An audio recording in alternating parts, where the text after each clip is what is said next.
Take a look behind the curtain with a real whistleblower and American patriot. Prepare to embrace the uncomfortable truth because this program has no time for comforting lies. Here is civil liberties enthusiast, Second Amendment defender, and recovering FBI agent Kyle Seraphin.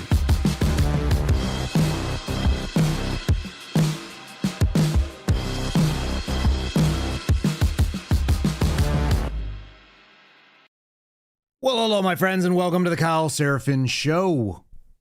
Today, it's Wednesday. It is October the 15th, and we are rolling live. I want to tell you something about a very amusing story that I found just as we were about to get live. I was like, oh my gosh, I found the story of the day. I'm going to just read the headline before we get started so you know the mood that we are in.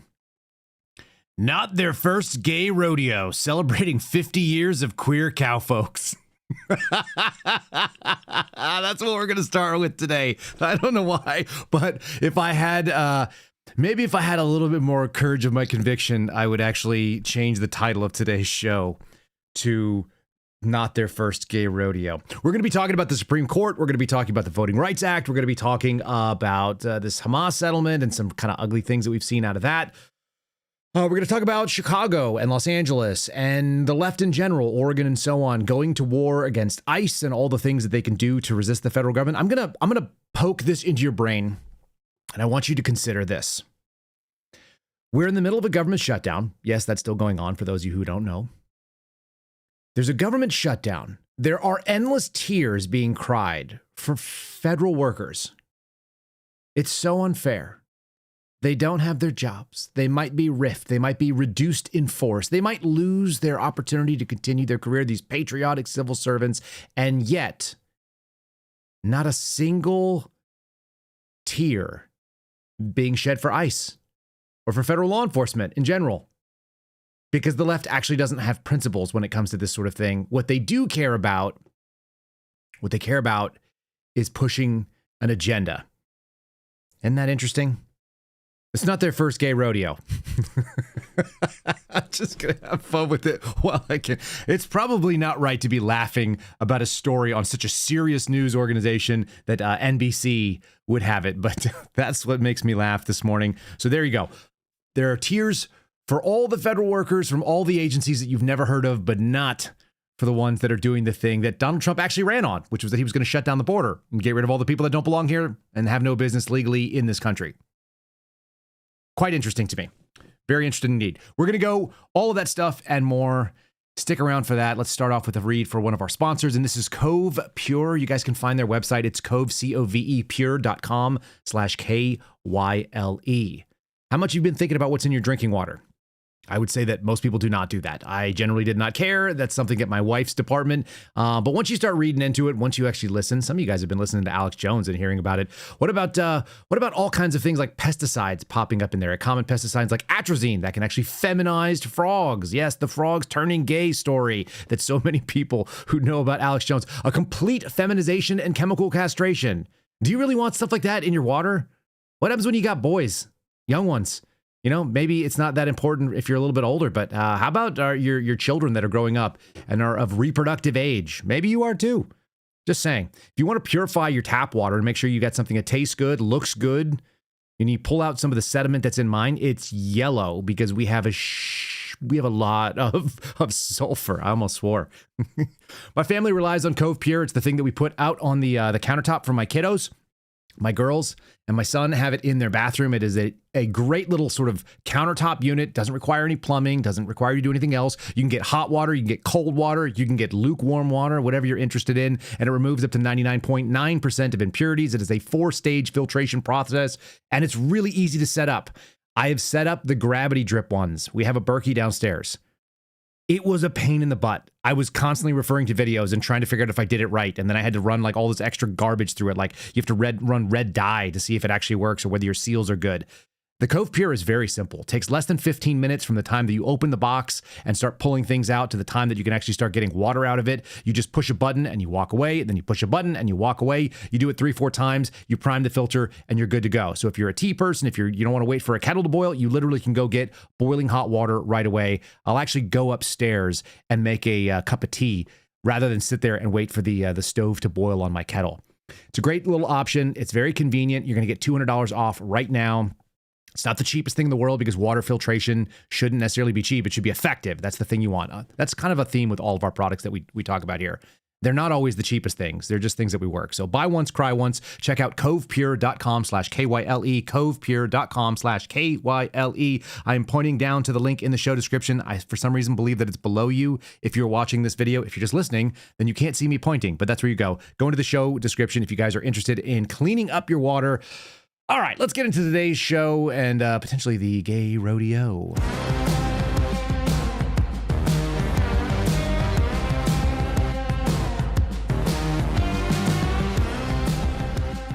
Yes, indeed. The mainstream media does not disappoint me. I cannot tell you how amused I was to find this. This is a montage of horses and cows and lesbian ladies and bedazzled shirts and drag queens, maybe, with big hair and tiaras on, giving each other hugs, and a cowboy wearing pink, unironically, with tassels and frills.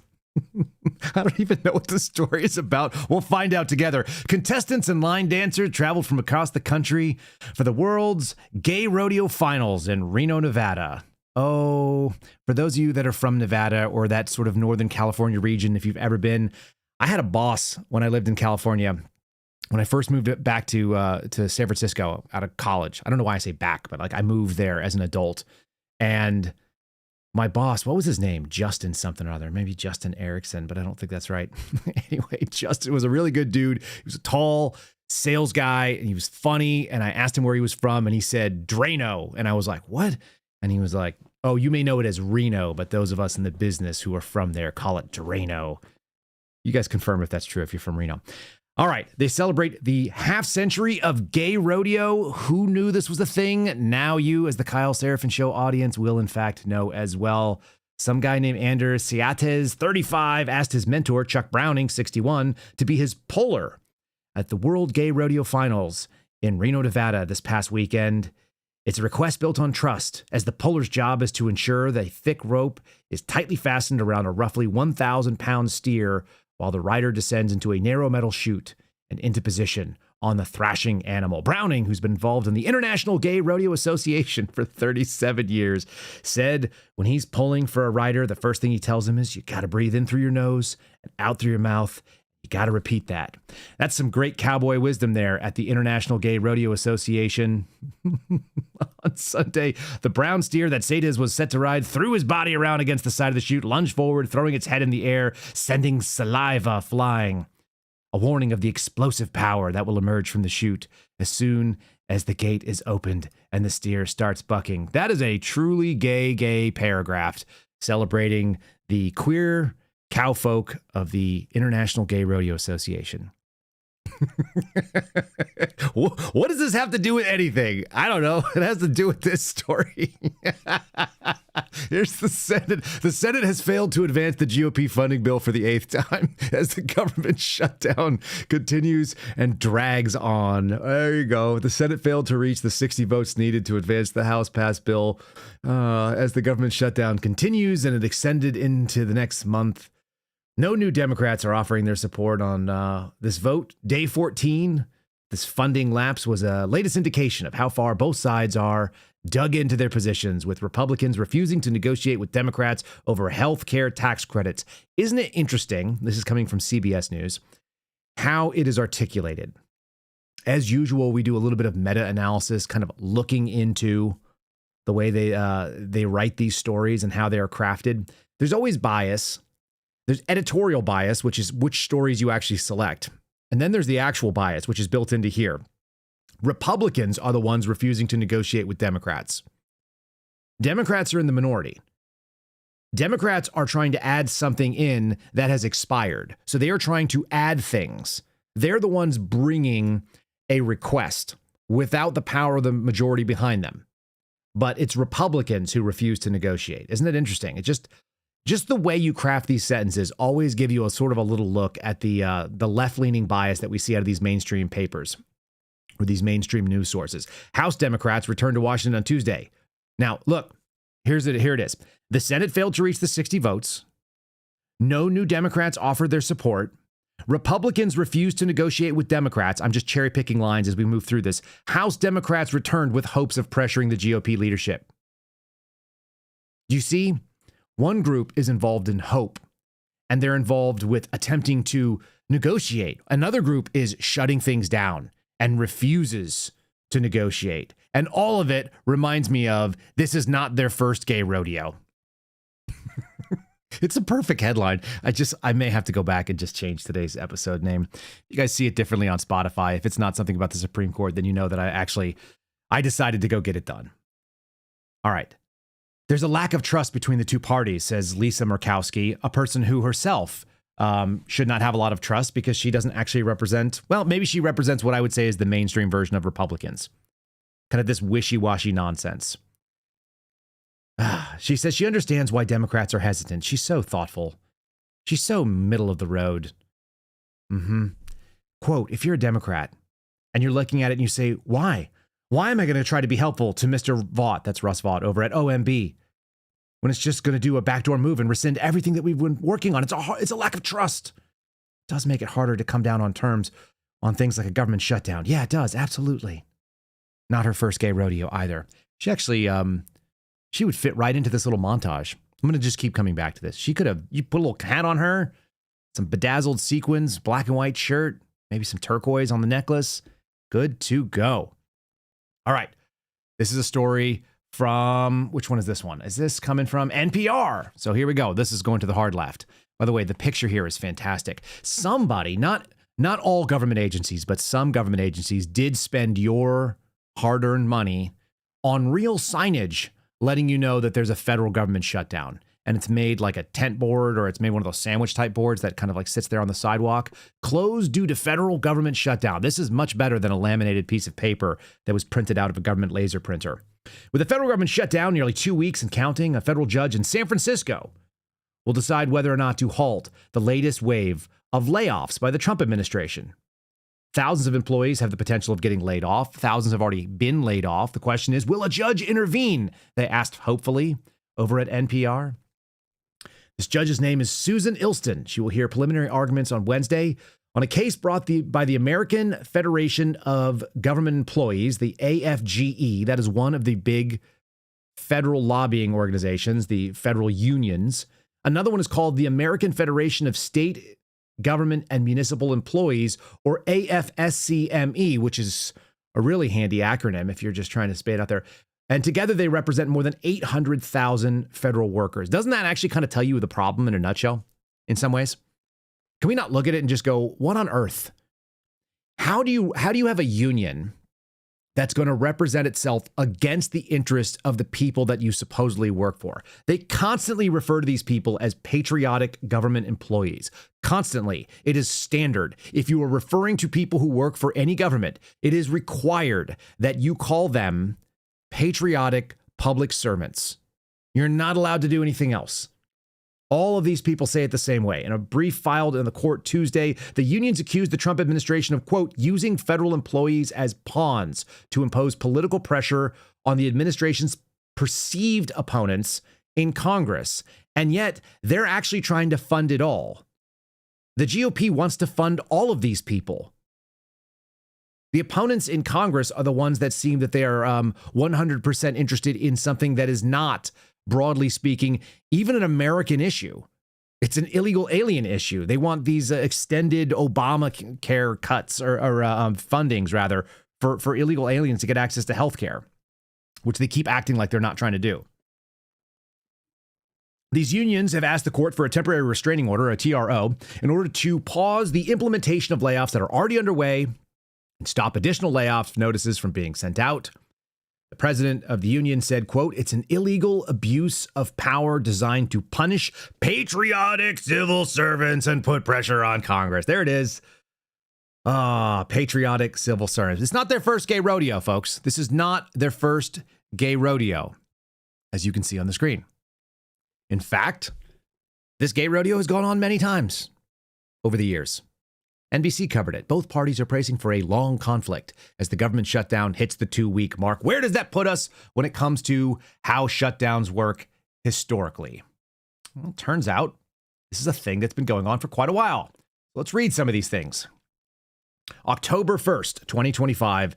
This is the president, Donald Trump. The House has the Republicans have the House and the Senate. They're showing you kind of on this graph. 14 days now is the duration of the gap in funding, which is not to be outdone by his previous best, which was December 21st of 2018. I was there for that one. 34 days gap in funding. And at the end of that time, I think we missed one full paycheck. I seem to remember we missed one full paycheck and we had a partial paycheck missed as well. So right now, the folks who are working for the federal government, I talked to my buddies who are still employees, they got paid for 1 week at the end of September last week. So they basically got some of their paycheck, but not a complete. Now, if you work for certain agencies, if you work in the military and some of the things, you've got places like USAA, you've got Navy Federal. A lot of these will give you like a 0 interest loan against your payroll, knowing that what they know, which is that all these people end up being made whole at the end of the day. They all get their paycheck at the end. They just go back and reinstate it. That's part of the provision. That's part of one of the negotiation tactics that Congress has. So they kind of hold them, quote unquote, hostage for a little while to pressure, and then they give it back. There was also a 2-day shutdown on January 19th of 2018. Again, all of the Donald Trump shutdowns, they had the House and the Senate. But because our system is so dysfunctional at this point, all of them are incredibly narrow margins, so none of them have the ability to actually just rule by having the majority. They always have to make coalitions. Okay, previously, 16-day shutdown under Barack Obama, and that was in 2013. There was a 21-day shutdown under Bill Clinton, a 5-day shutdown in 1995 under Bill Clinton, so 2 shutdowns there under Clinton. George H.W. Bush had a 3-day. Ronald Reagan had a bunch of little 1, 2, and 3 days. They're showing all the way back to the time of my birth. And then before that, Jimmy Carter had a couple of good ones. 1979, 11 days, where he was the president and he had a Democrat House and Senate. He had a 17-day shutdown in 1978, a 12-day in 77, a couple of them in 77 that lasted for about a week each. This has just been going on for a long time. Again, this is not their first gay rodeo. We can celebrate 50 years of queer cowfolks in the federal government. I'm really loving this headline. I should have had headlines like this every single time we talked about it. What I'm constantly interested in is how specific these folks are when they cry, when they're upset that federal government employees are not getting paid. It's almost always groups that are not things you've ever heard of before, and they're not actually doing work right now during the shutdown. Isn't that interesting? They're not getting paid, but they're not showing up at work. The people that do show up at work, the military, our federal law enforcement, specifically groups like ICE, are out there getting after it. They're being doxxed. They're having people sort of demonize them left and right for doing the thing that they're required to do, that they were supposed to be doing under Biden, but didn't get to. So they have their work cut out for them. Those people, you never hear anybody call them patriotic civil servants. You never hear their unions go out there. Why? Because federal law enforcement can't have unions. They can have sort of like advisory groups. They can have legal defense. They can have things like FLEOA, the Federal Law Enforcement Officers Association. I was a member of that. You can have things like the FBI Agents Association, which is a bunch of Marxists, as far as I could tell. You can have those things, but you can't actually have them lobby on your behalf.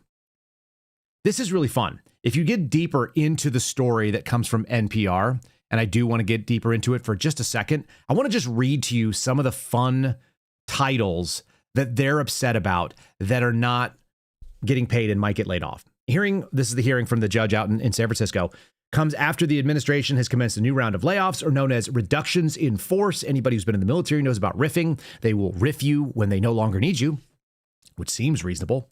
On Friday, at least 7 different agencies sent riff notices to more than 4,000 federal employees, according to a status update from Stephen Billy, and that is a senior advisor to the White House Office of Management and Budget. Stephen Billy? That's his name. Noting that the situation is fluid and rapidly evolving, he cautioned that these numbers could change. Okay, the agencies are continually finalizing their plans for RIF. The question is, why are we spending money on non-essential services? I continue to ask that question. And when you ask, well, who are these non-essential services? Allow me to read, it's buried deep in the NPR article, the latest RIF targets. The latest RIF targets include the Office of Special Education and Rehabilitative Services at the Department of Education. Gone. No, I would just say gone. The Office of Fair Housing and Equal Opportunity at the Department of Housing and Urban Development. I'm just blinking in amazement. I've already read this once, and I'm still blown away. The Office of Energy Efficiency and Renewable Energy at the Department of Energy, as well as parts of the Internal Revenue Service, the Substance Abuse and Mental Health Services Administration. I kid you not. Did any of you know that there was such a thing? Did anyone else other than me find out just now that there is a group, an administration, a federal agency called the Substance Abuse and Mental Health Services Administration? Of course, the CDC and some other government agencies have also been on there. They laid off 1,300 CDC employees on Friday and then reversed course and pulled 800 of those notices back over the weekend. I'm sure that was an emotional moment for a lot of people. But again, if you are in a non-essential role, and you've had this happen before, again, this is not your first gay rodeo. You've seen this happen. 2025, 2018, 2018, 13, 1995, 95, 1990, all the way back into the 70s. Anybody that is working in federal service right now, no matter how long you've been in there, starting if you just got there in the last couple of weeks, you have now experienced a government shutdown and you've been called non-essential. Are you not prepping your resume in general to be squared away? And shouldn't you? Shouldn't you? Do you really want to be labeled non-essential and then be like, yeah, but also I feel essential? It is no longer, no matter how short a time you've been working in the federal government, it is no longer your first gay rodeo. I don't know how many times I can say that. I think I could say it all show long and I would still love it. Già troppa frociaggine. There's the frociaggine. Some of you guys in the chat know what I'm talking about. Okay, let's talk about how silly this gets. And it does get silly. By the way, they talked about, what was the, let me go back to this NPR article for 1 second, because I want to hone in on one of the names of the agencies. I used to work with DOE occasionally. I had a CI, a counterintelligence project over with some of the former FBI agents that work in their counterintelligence. There's a lot of sensitive information inside the Department of Energy. I'm not real crazy about why the federal government is involved in that anyway. I'm not a big fan of the Department of Energy. I'm not a big fan of the Department of Education. Turns out I'm actually not a big fan of government as a big government in general. I definitely don't know what the Substance Abuse and Mental Health Services Administration does, because we've got an awful lot of substance abuse and mental health services that are not being provided to people on the streets. Perhaps they are actually facilitating those problems instead of helping them. That would be a classic government move, right? Build your base up.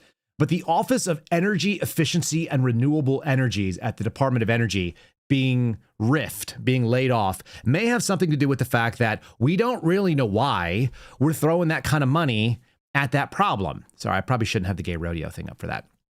This is Chris Wright. He's one of my favorite cabinet level officials. He's not a person that you hear from a ton of times. And when he says stuff, he immediately offends people on the left.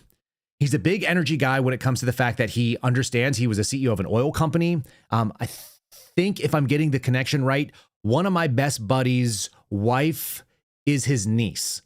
We have some connection to him. I do, I guess, through my friend group. But I've never met the guy. He just seems eminently qualified. And when he speaks, he always seems like he's an authority in the room. Watch CBS. This is from CBS Morning Plus. They're very, very upset about the idea that he is returning money to the renewable energy, the green energy sort of nonsense that the Biden administration did. And they push back. They're like, wait. I thought Trump said he was going to push forward with green energy. And he's like, no, you don't understand. It's a bad business decision. Wouldn't it be interesting if the American federal government actually stopped acting like this weird sort of gay rodeo that they do? And they actually looked in and said, how about we do return on investment for the people that are putting their money in our pocket as a federal government? We don't act like we're entitled to it, and we actually are good stewards of government money. They never want to do that. This is one of the few people that I actually hear talking about it in a way that makes sense to me. Here it is from CBS Morning Plus. So what's the announcement this morning? So my Department of Energy has announced we're going to return over $13 billion to the taxpayers. That's over $100 per American family. This was money passed and slated to be energy subsidies. But we need the subsidies have been corrosive because they've not only cost taxpayer money, but then they've led to more expensive electricity bills. We lose twice. So we're doing everything we can in the Trump administration to stop the rise in energy prices. So money that was going to go to green energy, to subsidize green energy, is instead going back to the Treasury? Yes. So I thought that green energy was going to be like an all of the above, like a part of the energy dominance platform. Is this take it off the table? What's going on? With green energy, and again, I don't agree with the name, but with solar and wind and electric vehicles, which is where most of the money has gone, they've just barely gotten to 3% of United States energy and 2.5% of global energy. So it's just been a massive malinvestment. We've made electricity more expensive. We've pushed industries and jobs out of our country, haven't moved the needle on global greenhouse gas emissions. It has been, as the president said, I think he rightfully characterizes it as a scam. Oh, it's just a scam. How about that? I just looked him up real quick because I wanted to know his background. I've always heard that he's really bright, then he knows what he's talking about. So he's got a Bachelor of Science degree in mechanical engineering and a master's degree in electrical engineering from MIT. You know, probably back when these things actually meant something. I've met some people that worked, that came out of MIT in the engineering field, and they tend to be really, really hyper competent people. You go like, got it. Okay, those are the people I want to charge. Isn't it interesting? It's about money and efficient use of money. So what if we actually just sort of like expanded that out and we thought, how could you efficiently spend our money, government? Wouldn't it be nice if you like put money into places that made sense to us? I know Donald Trump has talked about the Green New Deal being a scam and that renewable energies oftentimes there's not a good like dollar amount you invest and get a return on investment there.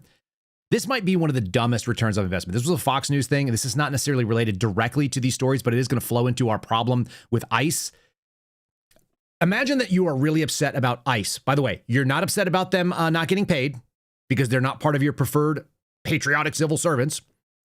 But you are really upset about them going out there and getting rid of illegal aliens. And then you start figuring out, like, what do these illegal aliens cost us? These numbers are staggering since we're doing numbers right now. What did he say? $13 billion being returned to the taxpayers that we don't need that grant. This is Oregon's state budget. This is Oregon's budget, which is going to come out of federal monies when it comes to healthcare. So this is part of I think the budget negotiation that's going on in Congress right now. As I understand it, they're trying to make sure that they can still use these dollars for the things that they want to. Oregon wants to spend almost twice as much money on illegal alien immigrant healthcare as they do on their own state law enforcement. Talk about having your priorities backwards. This is not their first gay rodeo either. Oregon is reportedly spending more in its budget on health benefits for illegal migrants than it sets aside for state police. Oregon officials expect to allocate $1.5 billion in combined state and federal tax dollars on a program that offers health benefits to illegal migrants from 2025 to 2027. Now, during that very same period, they expect to spend $717 million on the Oregon State Police. Is reportedly spending. Oregon, what? What are we doing?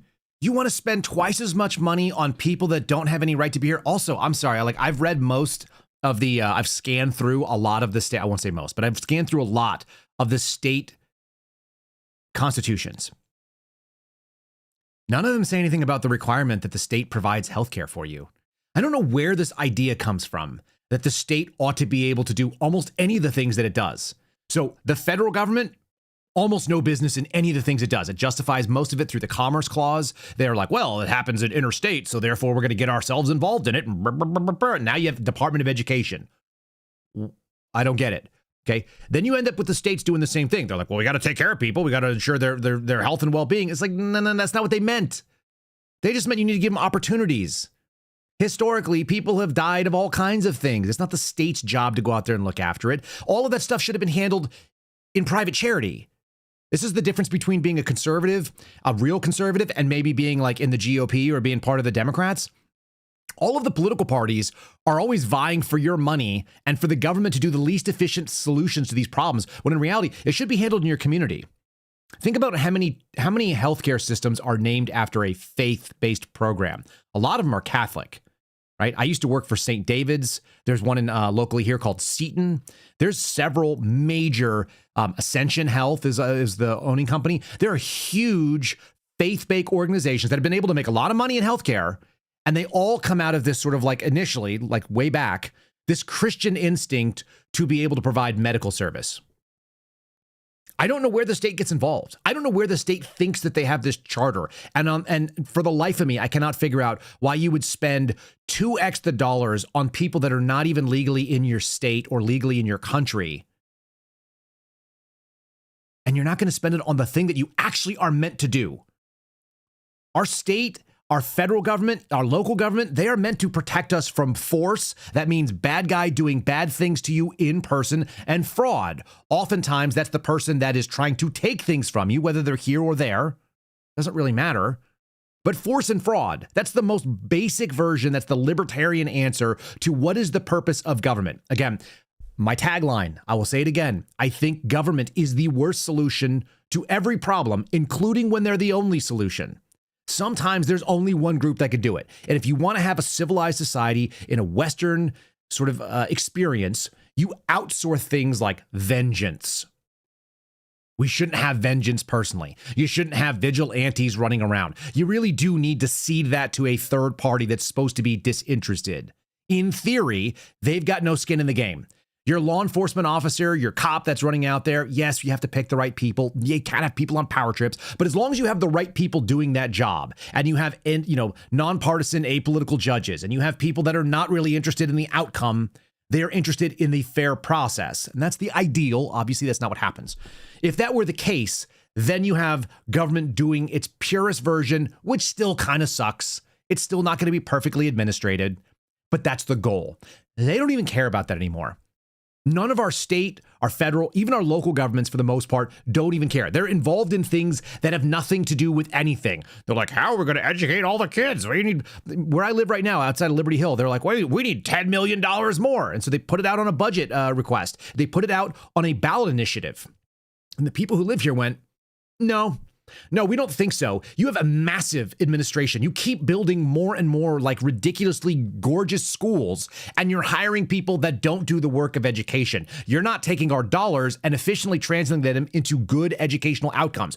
We're not going to give you another $10 million in your budget. And so then they go out and run ads in the local newspaper. How do we get more money? How about you do the work you're supposed to do? How about the Department of Energy doesn't take $13 billion for a non-renewable or a renewable resource that actually never results in any outcomes?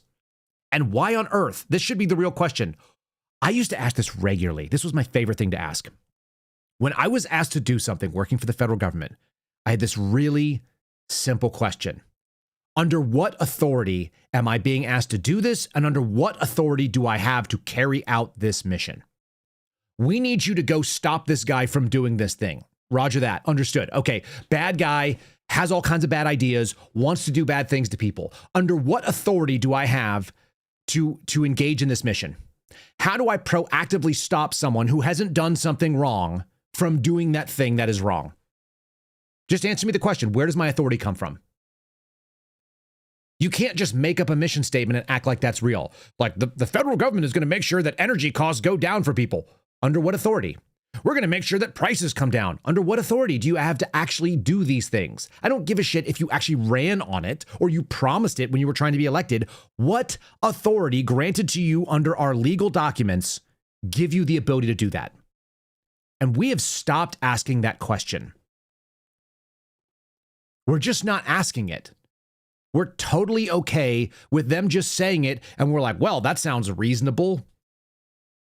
It may be reasonable, but it may have nothing to do with your charter and with what you're required to do under law. And I'm going to get into ICE because of the things that our government ought to do. Repel people at the borders that don't belong here. Check the quality of products coming in and out for our security of that border. And then removing people that have skipped the line and jumped in here and are working without authorization or taking advantage of some of our civil society's, many benefits, whether it be education, whether it be healthcare and so on. Deporting those people is an actual mission set, you would think. It would make sense to be able to solidify that border. And it turns out Donald Trump ran on it. So that shouldn't be a surprise to anybody. So to see places like Los Angeles and Chicago and Portland, Oregon and Seattle going to war with the federal government and doing everything they can to thwart the actual thing that they have a legal charter to go out and carry out. Meanwhile, they're really upset that they're not getting free money for people that didn't pay into a system and have no business being here.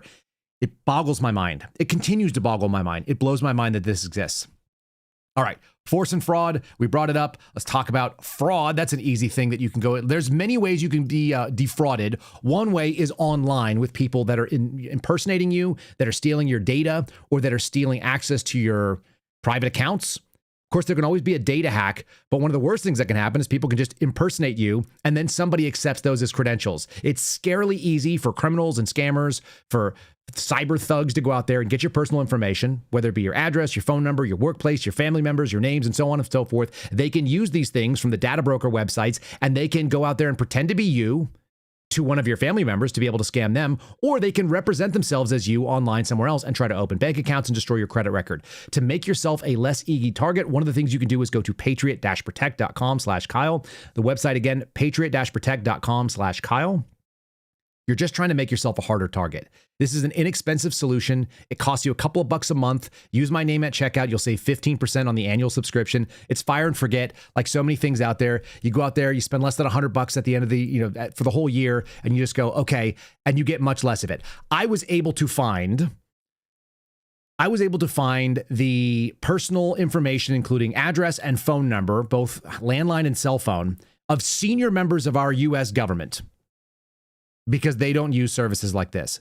You will not find that. Now, what I also found out is that the federal government is pretty good at tracking me down, and somebody from a federal prison was able to mail things to my old business address, and somehow the federal government decided to get it to me at my new one. I got that yesterday. That was kind of funny. So it's not a perfect solution, especially when the U.S. Postal Service gets involved, but it is a good idea to make sure you guys are not in the easy pile of potential scams. And it costs you very little. They say on average that the American taxpayer is scammed out of $600 out of their own bank account on average per year, but it doesn't happen at once, by the way. Just so you guys know, it usually happens in like thousands of dollars, and you go, and then maybe for 10 years, you're good to go. All right, let's talk about this ICE thing. Again, I've alluded to the fact that nobody seems to cry about ICE not getting paid. I don't know why that is. And there's all these false arguments. It's quite interesting to see. There's false arguments about the First Amendment. There's this disingenuous take that people should be able to resist the actual stated purpose of this agency, Immigration's Customs Enforcement. That's what they do. Immigration enforcement is one thing. Customs enforcement is another thing. Should you not be able to remove people that don't belong here, or things that should not have made it into your borders? I think the answer is yes. I don't actually think that this is that really big of a debate. But then you see the people that are resisting them, and they've got tattoos on their face, and they're waving Mexican flags, and they don't seem to love America all that much, and maybe they don't understand anything. Maybe they're just poorly educated. We'll find out in a second here. This is CNN talking about, you should be able to resist these people. You should be able to sort of interfere with and involve yourself in obstruction of federal law enforcement's like one of their real missions that actually exist and can be defended. Maria, can you talk about what the response should be? Earlier this week, I was talking to a congresswoman, and I said, look, should people actually be hanging around ICE? Is this only they're being baited into interactions that can justify action? Look, let's remember that protesting peacefully is a right that we all have as American citizens, Audie. And one of the things that we cannot lose sight of here is the egregious violations of civil rights that ICE is involved in every single day in so many communities. They are not there to keep the peace. They are there, I believe, to incite these protests that Donald Trump is now using as an excuse to bring in the federal troops.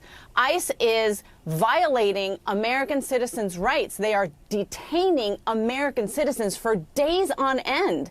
So the focus of ICE is not to deport violent, criminal, undocumented immigrants. In fact, the vast majority of immigrants that they have detained have absolutely no criminal record. And on top of that, they are detaining American citizens as well.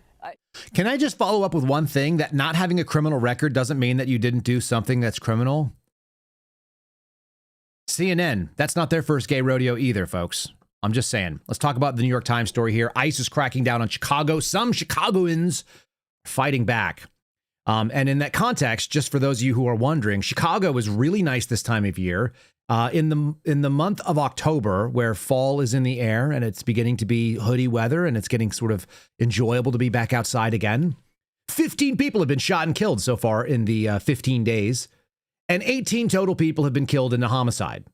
So on average, they're averaging a murdered person in the city of Chicago this year to date every 19 hours and 4 minutes. So saith the folks over at Hey Jackass, illustrating Chicago values. A person is shot on average every 4 hours and 16 minutes, which you guys can do the math on that. That's almost 8 people shot on any given day on average. Let's call it 7 and just make it nice and easy. That makes it a total of 360 homicides and 1,609 people have been shot, either killed or wounded in the city of Chicago. So things are going swimmingly over there. It's lovely and nice and everybody wants to be there. I'm always blown away when people from Chicago want to lecture actual Americans, because I don't think Chicago is America, just like I don't think New Jersey is America or Washington, D.C. is America or any of these others. Federal agents deployed tear gas on Chicago residents. Remember, what did that lady just say a second ago? They have no criminal records. That doesn't mean you're not a criminal. It just means you've never been convicted. You guys know what a criminal record is, right? You're not being sort of waylaid with this language game that is always played. These people, they don't even have a criminal record. Then why are they being deported? Oh, because they broke the law. Yeah. And then guess what? Do they go through a legal system, or do they have an administrative process where they said, you came here illegally. You didn't have to ask a court whether you could be here or not. You jumped the line. You came to this country in a way that does not require you to have a court of law adjudicate you as a criminal. We just find that you have zero right to be here. And so an administrative judge called an immigration judge has removed you. The IJ says you're done. That is due process in America. Not everything goes through a criminal process. Not everything goes through a criminal court. Federal agents deployed tear gas on Chicago residents. More than a dozen police officers on Tuesday, the latest clash with the nation's third largest city as the Trump administration carries out its immigration crackdown, which it's not doing enough of, by the way. The clash began Tuesday morning when federal agents were seen chasing a car through a working class, heavily Latino neighborhood. Well, why are you guys so race focused? This is going to come into the Voting Rights Act in a moment here, I think. On the city's far south side, an SUV driven by federal agents collided with the car that they were pursuing, says the Chicago Police Department. Is this the same Chicago PD that refused to help out during a shooting when somebody rammed one of their vehicles? I think it is. All right. They sent that vehicle into another vehicle that was parked nearby, and after the crash, dozens of additional immigration agents in masks arrived, and residents emerged from their housing, shouting on the streets and sidewalks, throwing objects at agents and shouting, "ICE, go home." That's a felony, folks. That's called assault on a federal officer. If you throw things and you manage to make contact with a federal agent who is in pursuit of their job, you are now going to find yourself with felony charges if they are so inclined. Now, they're probably going to ignore it and move on. Why are they not crying? Those guys are doing their job and not getting paid. Oh, you don't hear any of it. The agents left. They released tear gas, apparently without warning. Remember, whenever you release tear gas, it's always polite to warn people. You know what will warn you with tear gas? Has anyone ever been in tear gas? All of you that have been in the military know what I'm talking about. It's really visible. It looks like this thing that doesn't belong on the street. It's a white smoke that opens up, and then you end up with CS, which is really spicy. The air starts getting spicy, and then you start going like, ugh, and then things start coming out of your eyeballs. They come out of your nose hole. They come out of your face. It's pretty awful. The only reason that you get hit with tear gas, which is released in the area, is because you stick around in the area. It looks like a low-lying fog machine generated out of a canister that didn't belong there. And you can know because there's the sound of the canister hitting the ground, and you're like, oh, I wonder what that thing was. Then you get away. Or you can hang out there and then just cry about it to the New York Times. The tear gas was released apparently without warning, sending people coughing and running for cover. Amongst those affected by the tear gas were 13 Chicago Police Department officers. At least one officer was seen rinsing his eyes out with water from a neighbor's garden hose. Okay, well, that's one way to do it. Just put the water in your eyes. You're good to go. What? I don't even know why that's an issue. Why were they there in the first place? They have a picture of a man who's covering his mouth as a cloud of tear gas filled the streets. Guess what the solution is? Remove yourself from the environment, if you can. If you're in the military and you're in a gas chamber, then you're just going to enjoy it. And then you have to give your reporting statement, cough, and then, realize that you should have been a smoker if you wanted to hang out and that stuff. By the way, for some reason, smokers really don't have a problem at the same level that regular people, especially really athletic people, Their uptake of the gas is so much worse in my experience. Super fit guys that are not smokers, there's certain people that are genetically immune to it, but a lot of people just really suffer if they're studs and they have like a high degree of physical fitness. A spokesperson for the Department of Homeland Security said that the federal agents were conducting an immigration enforcement action when two people tried to flee and they hit the agent's vehicle. This incident is not isolated and it reflects a growing and dangerous trend of illegal aliens violently resisting arrest and agitators and criminals ramming cars into our law enforcement officers, they said in the statement. They said that the agents had to use crowd control measures after a group of people gathered and turned hostile. All of that makes perfect sense to sensible people. Oh, I didn't grab this picture, but there's a woman and she looks exactly like what you think she looks like. A Chicago lady that lives in a neighborhood that she wants to let you know that she's part of the good people. She has very light colored skin. She has a sort of soft physical complexion with curly hair that's somewhat unkempt and librarian glasses that are too far down. And she is in handcuffs because she decided to fight with cops, or she decided to fight with Border Patrol agents. It's really a good picture. I might post that somewhere else. The agents have been observed releasing smoke bombs and tear gas and pepper balls to disperse residents who gather or capture videos on their cell phone. That's not what they're doing it for, including when agents were making arrests in densely populated neighborhood. They just told you that these people came out of their houses and began screaming and throwing objects, and then they turn around and act like it's about cell phones. Isn't it interesting? Thanks, New York Times. We get it.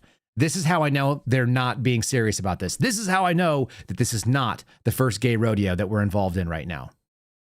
50 years of queer cowfolks. That's all I'm saying. Okay. Chicago teachers. This is also NBC who did the gay rodeo piece.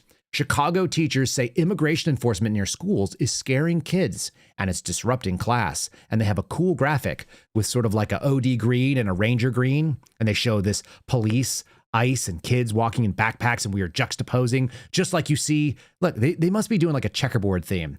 There's the gay rodeo picture. If you guys are missing this, check it out over on Spotify. Check it out on YouTube and Rumble. There's the checkerboard of the drag queen and the frilly tassels. And there's the ICE guy. Here, should we get rid of the, I guess I could get rid of the headline so you guys can see what's going on here. Boop, there you go. Look at that.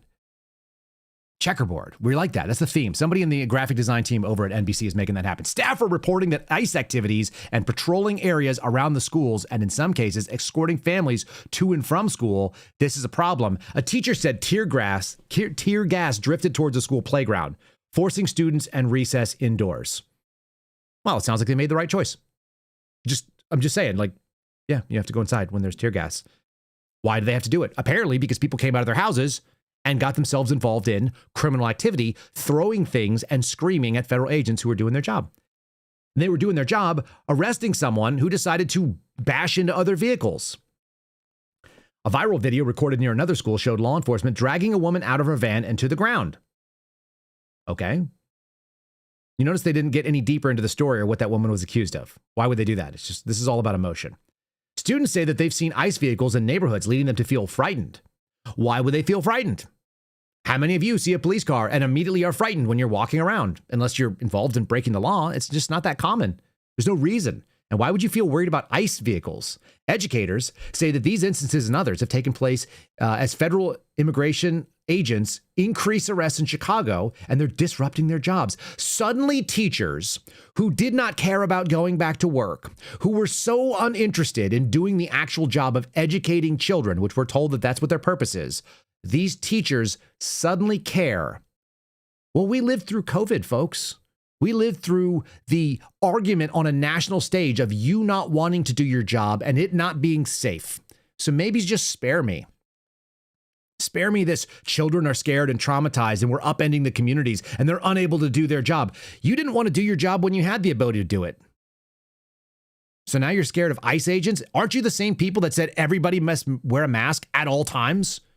That masks must be worn in order to enter into a building, even though we're talking about children who had zero, like almost zero risk of being fatally afflicted with the disease that was killing a bunch of old people and fat people, generally speaking? Isn't that the thing? Didn't you guys really campaign for masks and social isolation and distancing? Everyone is very anxious, said Sheena Shukla. Sheena Shukla, who's a school social worker for the Chicago Public Schools. I've got another question for you. Just like these government groups that I don't know why they work and why they have to do the things they do. I don't know why we have a substance abuse and mental illness administration. I also don't know why we need to have social workers in schools. I just don't. Under what authority were you granted to be involved in counseling, to be involved in trying to fix the home situations of children? Like, who told you to do this? I don't like it. I don't like government getting involved in people's business. I'm universal in that. I don't care whether you live in a Republican or a Democrat-led city or state or county or municipality or an unincorporated rural area. I don't want the government getting involved in your business. I don't know why we have to have school social workers. My buddy was a social worker at a hospital. I don't know why he had a job either. I like him. I'm glad that he has a job in so much as I'm glad he earns a paycheck for his family, but I don't know why that job exists.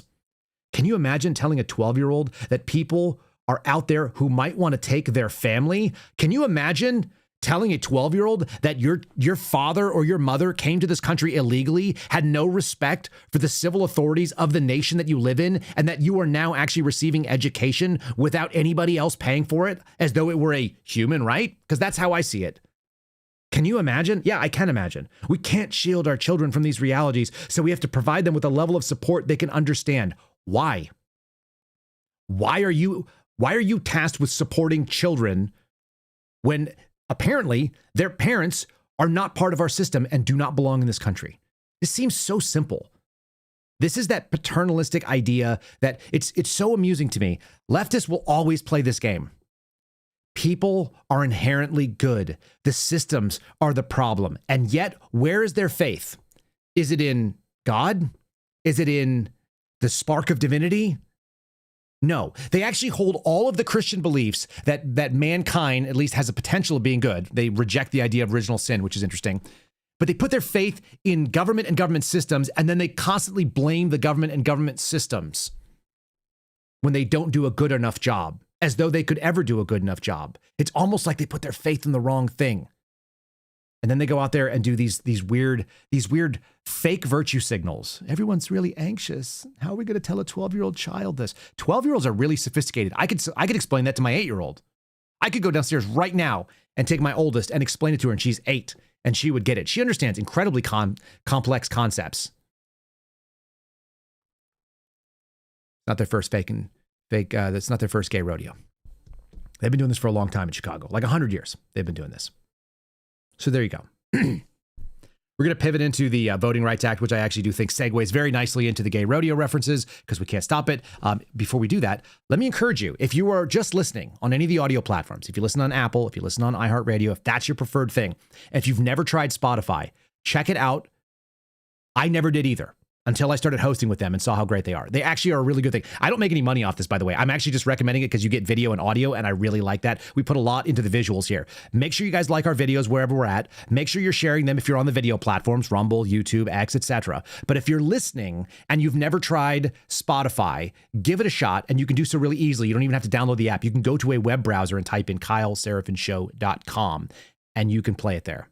kyleserafinshow.com. You may hear a Spotify ad at this exact moment. And again, please make sure that you guys are subscribed where you are. I'm watching all of our subscriptions everywhere go up. I'm seeing more and more people try out Spotify. Here's how I know it's really good. Because as I do that, I continually get comments. Every episode or two, I get a handful of comments from people saying, I'm a new listener from fill in the blank platform and Spotify is better. I read almost every Spotify comment. It's the easiest way for me to interact with them too. Spotify is better because that's what people tell me. So that's why I'm pushing it. It's not because there's like any money involved in it for me. I don't think there's any money involved for us converting people from one to another. So check them out. Okay. ICE has been targeted. ICE has a fight with Chicagoans. ICE has the New York Times running cover for the people that throw stuff at them and act like they're the victims. You're the victim if you go outside and you see people and you get pepper sprayed because you were throwing rocks at cops. You're the victim. Sure you are.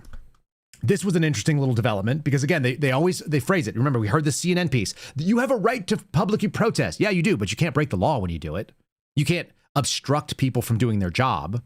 You can't stand in a roadway. So Don't act like you have rights you don't have. Don't try to conflate First Amendment protected activities with breaking the actual law. And there's this interesting story that's been popped out here. Meta scrapped a Facebook page that was tracking ICE agents in Chicago. The Justice Department asked them to do that. This is not a terrible use of that sort of federal private public partnership game. You guys know I'm not a big fan of that. I don't like the federal government getting involved. I also don't like seeing a tech company doxing ICE agents for doing their job.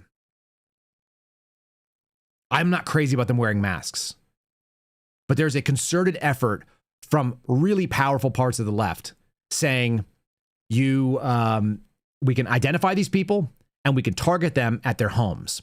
The minute you start bringing their babies into it, the minute you start bringing their wives and their kids into it, if you don't want to have an ICE agent knock on your door and carry you off, don't come to my country illegally. It actually turns out pretty simple. There's not that many ICE agents. So if you're on the radar where you're getting targeted, they've actually well clarified this. Tom Holman has gone out and said it multiple times. They are not targeting people who are random.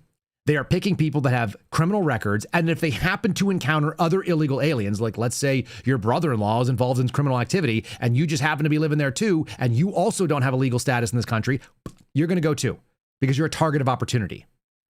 And they're conflating these targets of opportunity and people that are harboring the folks there and covering for them. They're acting like this is somehow, this naked and raw abuse of power. And that is not what is happening. Bondi said that this Facebook page was an effort to dox and target ICE agents. I don't want to see any of that. Again, where's the cries for the patriotic Americans? Where are they over here? Where's the NPR cries? Will a judge intervene? They're not getting paid either. Thousands of employees. Oh dear. From places you've never heard. From agencies that don't even have a charter that makes any sense. You're going to always hear the crying for the people that don't have any purpose in the federal government, but you won't hear them crying about like the military not getting paid unless it serves their purposes. You won't hear about law enforcement not getting paid unless it serves the purposes. Meta is the tech company that uses that is restricted tools using to track ICE agents on its platform. Earlier this month, Apple and Google blocked downloads of this thing that was called the ICE blocker or something to that effect. It was an Apple phone app that allowed you to flag sightings of U.S. immigration agents, and the Trump administration was like, hey, like maybe not that. I'm not a huge fan of that, but if you're like using concerted efforts to do something that is essentially inciting people and to do really violent things, if it's a 1-to-1 ratio of when we tell people where the ICE agents are, then the dummies show up and do dangerous things, you guys, you did this to yourselves. And they keep doing it.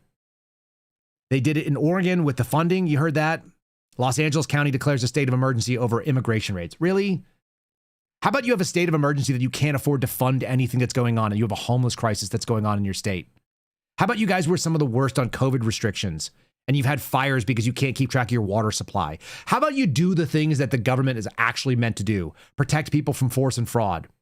I'm not even confident that they're supposed to be able to stop acts of nature, but listen, we've sort of outsourced fire protection and fire brigades. That's the thing that we expect of our civil governments that are in the municipalities and the counties around us. Could you do that? Nope. By a 4-to-1 vote, the County of Los Angeles has declared a state of emergency because of ongoing federal immigration raids, which have nothing to do with them. Doesn't cost them anything. It's not infringing on anything. It's a federal authority.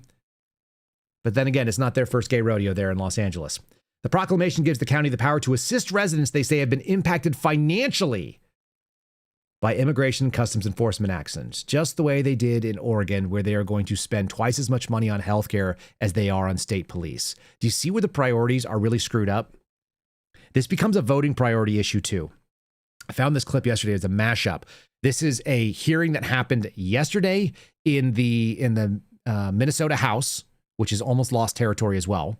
We've now hit multiple places: Illinois, Oregon, California. Here's Minnesota. These people have shown you what they want to put their priorities on.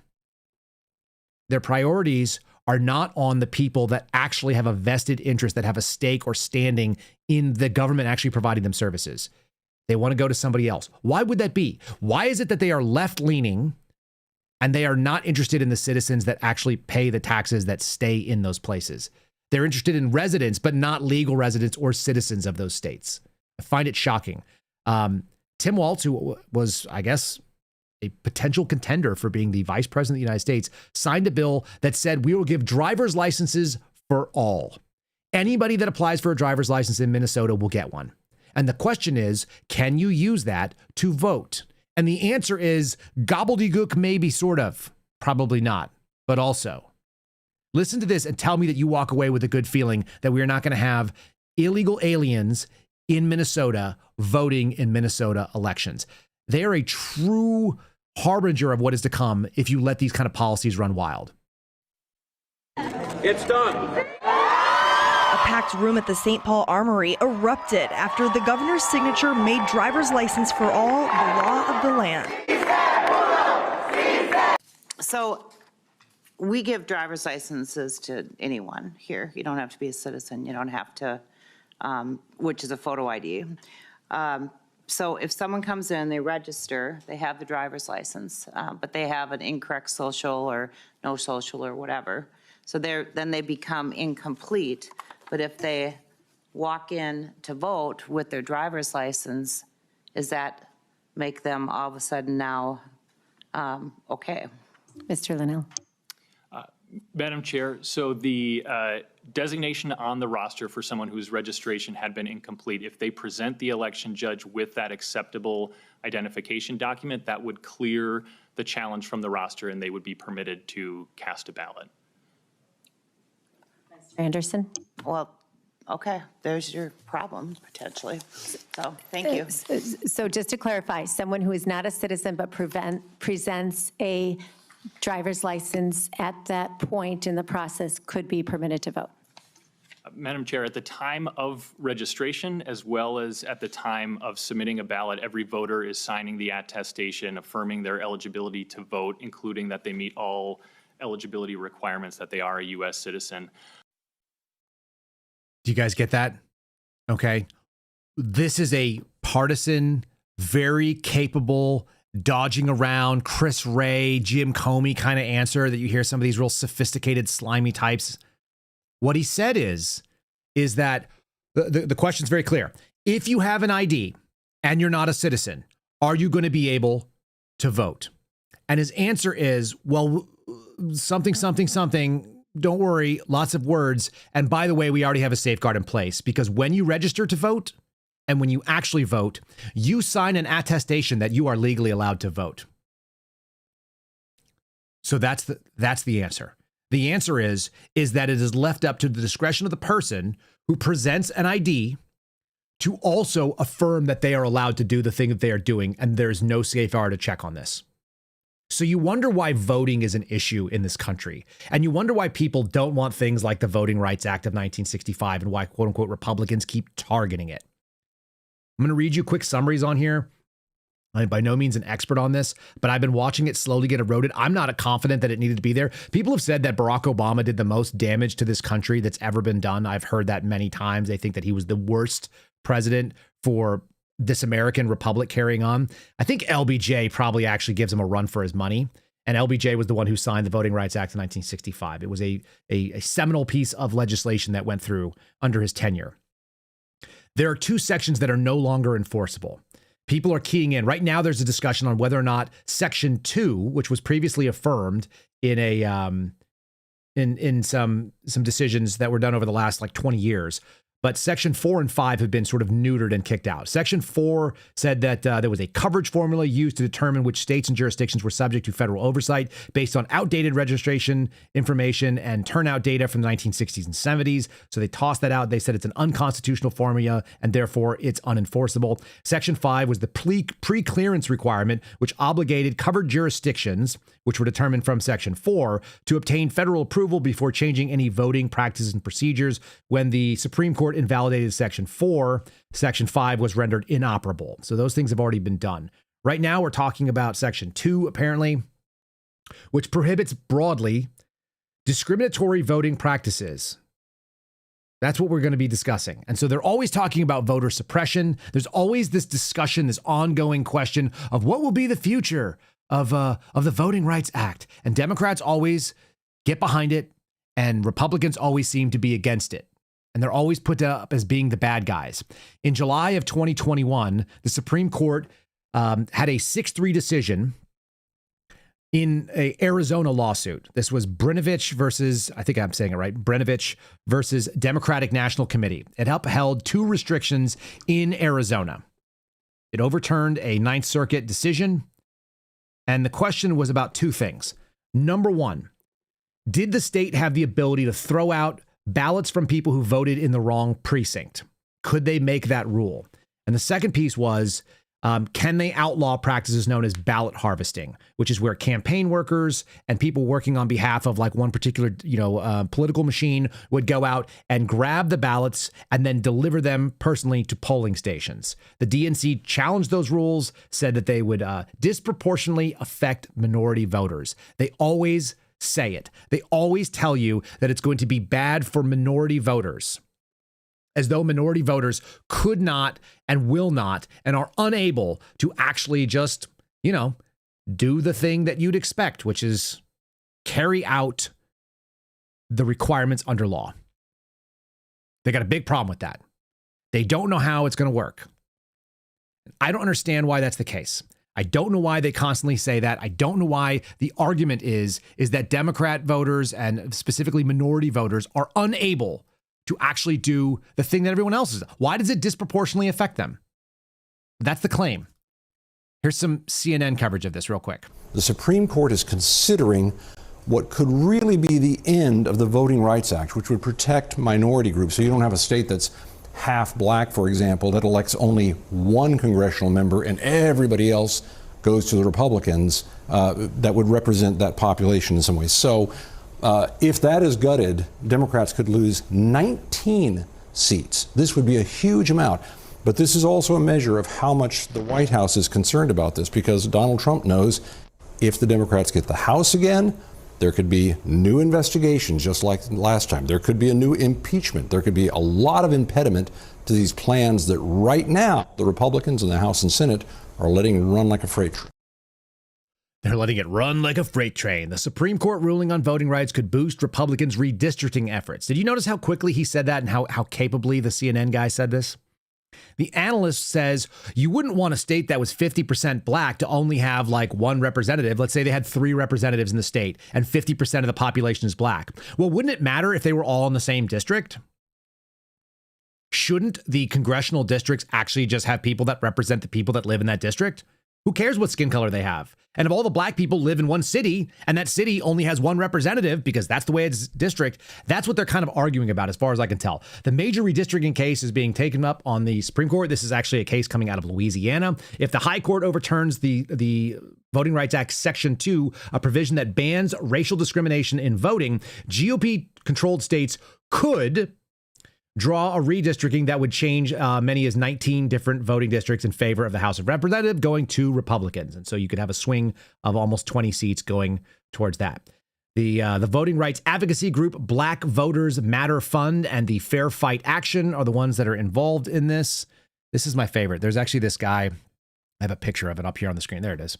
This is coming from an NBC article. This guy says fight for fair maps, but for some reason, the only way that I could put the headline in there is that it covers up. So it just says fight for maps. So this is the way NBC phrased it. There is your attorney general, Republican attorney general, Liz Muriel. She's on the right, white lady. And you've got an older black guy who's wearing North Face. And I'm guessing that he probably can figure out how to vote and get to the polls. He dressed himself. He put on glasses. He has a cool looking hat. He's well groomed. He's standing there in warm clothing in an environment that makes sense.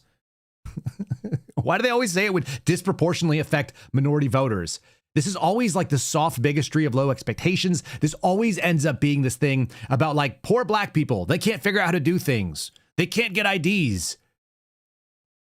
And then you go and you interview black people in cities, and they've done this before in New York City. They've done it in Chicago, and people are like, what are you talking about? Doesn't make any sense. Like, who's fighting on our behalf with this?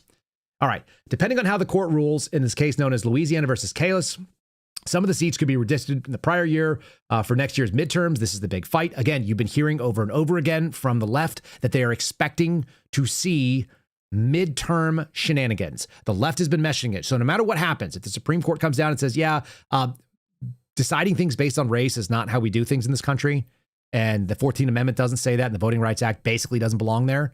If they end up doing something like this, you're going to hear people say, yeah, they stole the midterms. And all of that leads me to Alex Jones. This is the big discussion. How interesting. We're having moments of ICE. The same people that were doing the Black Lives Matter protests are now freaking out about immigration, and it's always the same sort of lefty values that don't really sort of align. They're not really in concert with each other, but that doesn't stop them. Having ideologically opposed interests doesn't stop them from going out and being united in their push for progress or whatever the heck it is, or fairness, or Black Lives Mattering, or, police things, or equity, or justice, and all the other sort of climate change. I don't know, whatever. Like, all these people sort of like dive into these same fights. I've heard Alex Jones mention this to me privately. I've seen him do it publicly multiple times. He always drops this stuff on there. He did this on Tucker Carlson's show the other day, talking about the so-called Podesta plan. And I think this is a good primer on what it is. Now, I don't know that the Podesta plan exists. I know that it has been written about. I know that Jones talks about it quite a bit. And we should at least hear a summary and see if it fits into some of the events that we are seeing out there. This may be fully hyperbolic, worst case scenario. That's a good thing to have in your brain. You should know what the left and right boundaries are on the table. When Alex Jones tells you that civil war is coming, and he said it a bunch of times, and people go like, well, yeah, okay. My friends are preparing for things. My friends that are sane are saying, I don't want to be in left-leaning cities. I want to get away from places where there's population densities of people that are ideologically opposed to my right to exist and the things that I think are reasonable. It's funny that I had a friend who's a doctor, and he used to tell me, he's like, the difference between people on the right and the left is whether or not you want to apply your opinion to everybody. If you're on the right and you're like, people should go to church, so I go to church, and I invite my friends to church. People on the left are like, there should be no church, and nobody should have any church, and we need to get it out of everything. People on the right will be like, hey, I think I'm going to try doing like a vegan diet. I don't think I'm going to eat meat for a little while. I think I'm going to just kind of try out like a new dietary thing and see what it does for me. See if it adds any health benefits. People on the left are like, meat should be banned. I don't want to eat meat, and no one else should either. Right? You don't want to own a gun? You're on the right? You're like, yeah, I just made the decision for myself, my house. Guns are not for me. I don't think I'd be safe with one. That was my decision. And you're like, okay. And then people on the left are like, guns are bad for me, therefore they're bad for everybody. I'm going to universalize my opinion. A lot of my friends are seeing the same sort of concerns. They're looking around and going, we have all the same dangers that existed in 2024 when Biden was president. They all still exist. They've been papered over in some ways, and they're starting to get a reason to be activated. And Jones is talking about this Podesta plan and what the inciting events could look like. It's at least worth considering whether some of these things start happening, because the worst case scenario would be you didn't see it coming at all. You had no idea, and you ignored any warning signs. It's better to like know that there could be a worst case scenario and not get there. Like Kyle Serafin's supposition, there would be no election in November. I was pleased to find that there was one. I was pleased to see that Donald Trump got in. I don't think he's done a perfect job. I think we've missed a bunch of opportunities, but I'm still glad we had an election and it didn't do the alternative, which is kind of what Jones was talking about. And we could still get there. So I'm not encouraging it. I'm not thrilled about it. I'm not advocating on behalf of it. I'm just saying I'd rather prepare for worst case scenarios. I don't prepare for good scenarios. That's kind of why I've been trying to step up my running game. I've been stepping up my strength game. And if you guys are not involved in that, consider. Fitness is the most prepared thing you can do. The gear, I'm into that. You guys may buy some of that. We've got sponsors that give you options for those things. At the end of the day, like preparing your body and your mind for what may come is probably better. Here's a man who spent his whole life talking about it. So like I said, here's Alex Jones on Tucker. To lead off with, I didn't know we were going to lead off with, but I think that was the most important thing. We didn't really talk much before this. And the next place I wanted to go was the Podesta plan. What is the Podesta plan? Well, when I talk about this, I get chills because in August of 2020, Breitbart wrote about it, the Daily Caller wrote about it, but the New York Times wrote about it first. And Podesta does this big Democrat Party war game. Which Podesta? John Podesta. Former White House Chief of Staff, yep. Absolutely. And then later the climate czar for Biden, or giving up the climate money. Stealing it. He comes out of this huge report. They published the whole thing. And I'm reading like this, it was like 70 pages or something. And they say, if Trump wins in 2020, this is in August, months before, which they were able to steal it, so he didn't. He said, we're going to have Western states secede. We're going to have blue cities secede, but we'll start with the Western states, California, Oregon, and Washington. And we'll call it over migrants and sanctuary cities and healthcare at first, which they're now doing. I'm getting chills because it's all happening. Like you go to a play and you're reading, oh, the next act is this. And Romeo and Juliet, I mean, it's all right there. And they say, if he wins, we will say it's illegitimate. We will have blue states first secede and that they're going to be sanctuary cities for the illegals.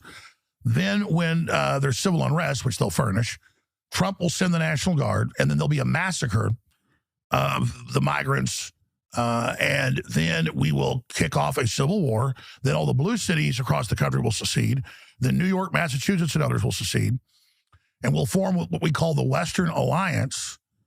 And we will then, the U.S. military will be with us because they control the generals. People that don't think otherwise, that was Trump's big mistake he found out. Most of them are globalists at the top, not your enlisted, they're great people. And that they would then form a military alliance if Trump didn't stand down, and they would march on D.C. And then they made a movie produced 2 years ago, they released last year, called Civil War, that is the last act of the Podesta Plan. That's in a 2+ year Civil War, race-based. At the end, they go and, the black female sergeant kills the Trumpian figure in the White House. And that's because evil white people are out massacring brown people across the country. So the U.S. military reconvenes under a Gavin Newsom's command type. There's more to this. This is about 10 minutes, this little clip. So I'll toss it over on our locals. But yeah, that was the plot of the movie Civil War, which some of you guys have seen it. I saw it when I was on an airplane. I wouldn't spend money on it. It wasn't a bad movie. I don't think it was poorly made. They also weren't totally explicit about it, so they were kind of like leaving it open there. But isn't it interesting? A lot of this stuff is out there. We just played a clip about Oregon spending money on healthcare for illegals. You've got Los Angeles that's declaring a state of emergency. You're seeing Chicagoans fight back and being lauded by the New York Times. Like, isn't that... He's not far off, at least on the inciting events and where it could go. It's not a rational series of decisions, but I don't think the political left is moved by rationality. And if something went bad over this weekend with this No Kings rally, they could easily spin this thing up and get the most angry, wild people to really get spun into sort of a tizzy fit that doesn't make a lot of sense. Look, again, this is not the first gay rodeo that we've seen them do. See how I brought it back to that? It's not. We've seen them do this before. This gay rodeo was done in 2020. We watched them burn stuff because there was the potential of Donald Trump being elected a second time. So we had Biden in. They got a reprieve, but that doesn't mean that the plan gets shelved. I don't think he's necessarily that far off base. Whether it goes as far as Alex Jones just said is another animal. I think that none of these plans ever go the way that they think it is. Okay? But I do see the inciting events all out there. And I could also see that a Supreme Court decision, whenever they start dropping these decisions, which may not be for a little bit, that's generally the way it works. They have a decision sort of season where they drop. This is the arguments being made today. You could say that they've disenfranchised. You'll hear them say they have disenfranchised black voters, that they've undone all the good work that we've done in the last 70 years. And that's because, Donald Trump is a totalitarian fascist, even though it's the Supreme Court, even though it's freaking Louisiana that's bringing it forward. You could very easily see this argument being made. I'm going to read you something from Kareem Creighton. He's the vice president of the Brennan Center for Justice in Washington, D.C. Section 2 of the Voting Rights Act of 1965 has a major impact, definitely in the South, but really nationwide, on improving political representation opportunities for voters in a lot of different communities of color and all around the country.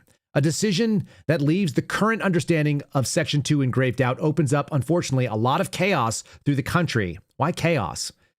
In a lot of different jurisdictions. It's a very vague statement. He said, this is a gut check for the court. Does it want to sign off on another era where we just retreat from the commitment that was made? That we're going to assure that we don't live in a place where we subjugate people based on race, particularly in the political space. I don't know how you can make that argument in 2025. I don't know how you can make the argument that anybody is subjugated based on race in the United States, and I cannot find any examples in my personal life. I can't find examples on the national scale. How do you make that argument that people are subjugated based on race and that policies that don't allow for the collection of ballots and a bunch of nonsense? How do you say that disproportionately affects minority voters? It affects people who don't do what they're required to do. And again, the one thing that I continually go back to, and I can never unsee this, the left will constantly do one thing, which is they will champion states' rights when it favors them, and they will champion the federal government when it favors them. But they don't have any consistency. I'm consistent. Conservatives are consistent. We say states' rights, that should be more important than the federal government. That's why it's called the United States. That's why we shouldn't have dismantled some things. That's why we shouldn't have had a 16th and the 17th Amendment. That's why a national income tax is a problem. It gives power to the federal government. That's why the direct election of senators is a problem, because it takes the power away from the state houses, which was supposed to be more powerful. You were supposed to have an upper house represented by the states. The lower house was by the people. That's how we were created. We've ruined that. That's a conservative position. Roll back to what the constitutional republic said. Or you do what the left does. When it's favorable, like we would like to have nationwide abortion rulings. We want all people to be able to have abortions. We want all people to be able to have gay marriage. We don't care about your state to state. We would like to ban guns across the board. And you go, well, that's unconstitutional. And you can't actually make those rules. They go, every state should have the right to ban guns individually. Well, which one is it, y'all? Which one? Because I see that you have no principles, and I can see them whenever you make arguments. They thought that gay rights should be nationwide because of a Supreme Court case, but constitutional carry could not be. You don't have a right to be married under the Constitution, as far as I can read. I don't even know where the government gets involved in marriage. They have like a tax interest, and maybe they have sort of a social interest in having more citizens and encouraging that sort of thing. But there's no explicit charter to have marriage be related to federal law at all. It should be a state-to-state thing. And then we have this sort of deal where we recognize driver's licenses and we recognize other sort of permits like wedding licenses. We recognize them on a state-to-state basis. I don't know where that's federal. So I actually, at the end of the day, do think, if we're going to have it be proper, that the Constitution of the United States says there should be no federal enforcement on guns. We have a Second Amendment, but that doesn't stop every individual state from having their own rules, or every municipality. There was times throughout American history when cities would say, you can't bring your guns to town. They must be left outside. And I get that. I'm not crazy about it, by the way. I don't want to live in those places. I don't want to go to those places. But if we're serious, if you're actually a conservative, you go, yeah, the state is supposed to have more restrictive rulings. They're allowed to have them. That's what the 10th Amendment allows. The state is supposed to have a lot more latitude to clamp down on the people because it is so much closer to the people. There's no real reason why we have federal interactions in so much as we do on these things. And isn't it interesting? Zero principle whatsoever. They're upset about ICE because ICE is doing things the federal government is supposed to do, but they're also not going to pay the government because of healthcare, which has nothing to do with the federal government whatsoever. Particularly for people that are not even citizens of the country. Isn't that wild? I mean, I just look at the incongruous nature of the arguments and I just go, that's why I don't take you seriously. That's why I'm only interested in shaping and pushing people at the Republican level who have the potential of being more conservative. Because people on the left are not actually going to have that argument. Yeah, we can have good faith discussions with them. Yeah, we can not be upset about it. We don't have to demonize those people. I don't have to say that they're my enemy. I'm just saying that they don't even know what they're talking about. Their arguments are childish. They continue to be childish. They're sophomoric. They're ill-conceived. They disagree with themselves. They have that sort of cognitive dissonance where one idea doesn't actually jive with the other idea. You can't say that the police are a corrupt organization and that they cannot be trusted and they kill black people indiscriminately, and at the same time argue that private ownership of weapons should not be allowed and only the government should have a mandate and an authority for force. You can't make those two arguments. They don't make sense. And yet it was made all through 2020. So those people don't get to tell me how to live or what to think. But it doesn't mean I hate them. I don't hate them. I'm just I don't listen to what my 8-year-old tells me about how the moon works either. Or when my 4-year-old comes and asks me something about tents, I'm like, that's not how tents work.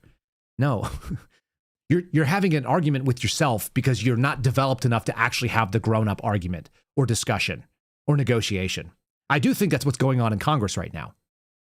We have non-serious people bringing non-serious concerns. Then we have the potentially serious people not actually all involved in seriousness. And therefore, we are not celebrating our first gay rodeo. It's 125 years of gay rodeo. We're celebrating the queer cowfolk for the 125 years that have been running our government. How'd you like that, y'all? Brought it all back. I will play you something about maybe one of the worst presidents, at least of my lifetime, saying things that are so obviously disingenuous that I don't care what people who listen to him have to say.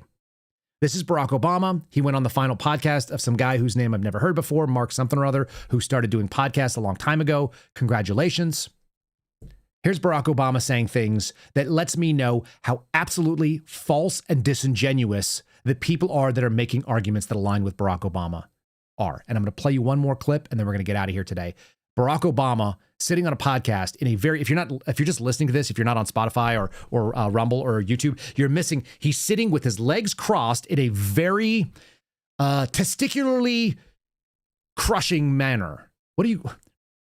Adam Carolla talks about this. He's got his legs crossed knee over knee in a disturbingly uncomfortable testicular position. I'll just say it very nicely. And then his arms are crossed across his chest, which generally is not a particularly confident position. But here he is chilling, talking about fairness and the lack of kangaroo courts, and that we really need to see America have apolitical government entities. From maybe the most politicized person and his continuation with his buddy Joe Biden getting in there. I don't think two people have done more in my lifetime to destroy credibility of these organizations. This is not Barack Obama's first gay rodeo either. Yeah, we don't want, kangaroo courts and trumped up charges. That's what happens in other places that we used to scold for doing that. We want like our court system and our Justice Department and our prosecutors to be, and our FBI to be just playing things straight and looking at the facts and not meddling in politics the way we've seen lately. And I think if enough people start not just being in a fetal position, but also not worrying about it and detached from it, but being vigilant, but also saying, you know what, enough of this shit. We can stand up to this. We can call it like we see it.